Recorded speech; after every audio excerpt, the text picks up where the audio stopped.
Okay, welcome to California Custom Knives. This is my challenge to make 4 chef knives in 3 days, and so far so good. This part of the process is going a bit slower. This is where I get to be sort of a fanatic about the edge geometry. Chef knives, it's really important. The edge geometry needs to be just so, and thin yet strong. I see quite a few chef knives out there that are some handmade that are very, very, very thin and with an amazing flat grind. Sometimes those seem like they could be quite fragile to me, so I tend to give a little bit of a convex edge to all of my knives. Even my chef knives have a really micro-convex aspect to it. Main thing is getting them thin and yet giving a geometry that is not only going to cut well, but also is going to be really, really tough. So I've got one more. I'm on the 4th one right now. I'm just going to get behind the camera for a second and show you a little bit how I'm doing this. I've got a very simple lapidary wet sander that I've been trying out. It works really well. It doesn't do all the work though. So some of the work ends up getting done back over here where I do quite a bit of my stock reduction draw filing. You know, I forge 90% of the geometry into my blades, so there's not a lot of steel to take off.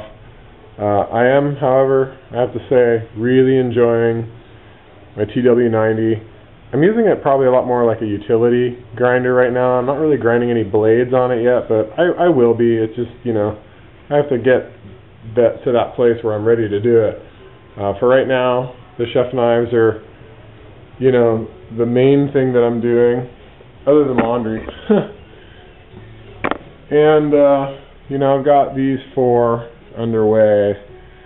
These 3 right here are at the point now where I've done the final post-heat treatment stock reduction to them. I've got the geometry just so nice and thin. I don't know if you can see that. It's pretty good. I like it. And then, of course, these are going to get hand sanded too. You know, this originally project started out where I was going to get to the point where I would leave a finish like this on these knives.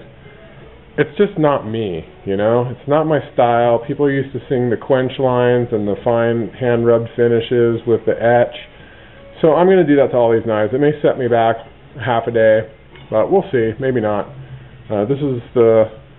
So these have all been done, and then I did a secondary etch after I did a preliminary one to see what it looks like, see how deep my quench lines are. They could have been a hair deeper, a little bit more on all of these, but you know what, they're going to be really tough knives. They're going to hold an edge really, really well. So after I do a little bit of work on the wet sander, I actually come back to my stock reduction area, and honestly, even though you knife makers are going to freak out about it, or maybe you won't freak out, I use a variable speed angle grinder with a really stiff backup pad that's non-flexible, and it works really, really well for me. So I'm going to show you how that goes right now. So I realized in that last video I shot, my elbow was right in the way of you seeing what was happening here, how I was doing a little post-heat treatment stock reduction with a really simple variable speed angle grinder. So I'm going to adjust the camera now and take a couple passes so you can see what that looks like. I know it's pretty renegade, but it does work, and actually it's pretty darn accurate, I have to say. At this point, for me, it's more accurate than if I were trying to do this all on the 2x72, but I'll get there. You guys just keep bugging me. Say, hey, let's see a knife off that grinder already, man. Quit messing around with all these sculpture tools.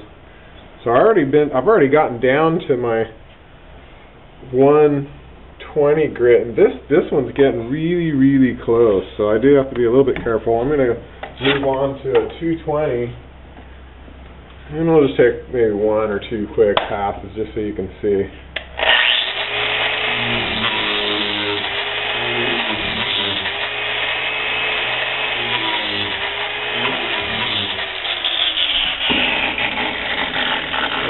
right in the water over here, right in that bucket that you saw earlier. And man, that's getting really good fast, you know. I mean, this is the thing, when you forge as close to shape as I do, there's really not much metal to take off, which I can kind of dig. It does save me time. I kind of blaze through a lot of these 5-inch sticky Velcro back dudes because I'm doing it after stock reduction.